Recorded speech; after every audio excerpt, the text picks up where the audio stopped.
Sara Kapeki Joshua takavatumirwa naMwari zvemashuwa ukamana nhamo ndanga ndanenguva Fruitman Magician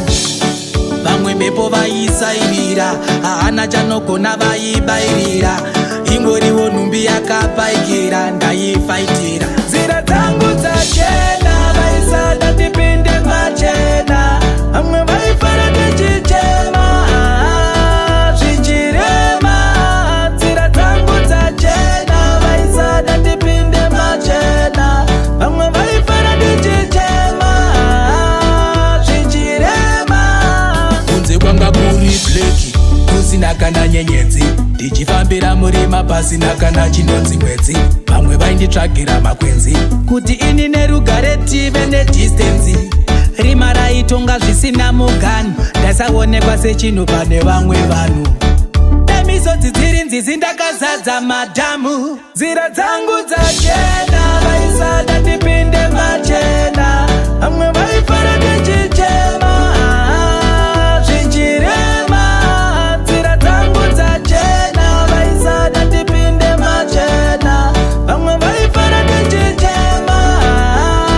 zvichirema nzira yaive nemapeso nzira yanga ine minzwa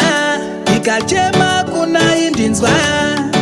ndikasvika ndichikumbira rubatsiro ndaidzingwa kunge imbwa zvanga zvakaoma mufunge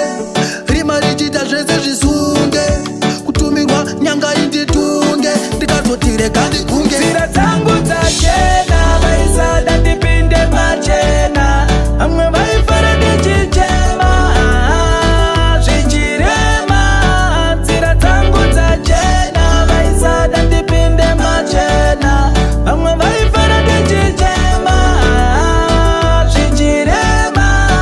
kunze kwanga kuri bleki kusina kana nyenyedzi ndichifambira murima pasina kana chinonzi mwedzi vamwe vainditsvagira makwenzi kuti ini nerugare tive nedistensi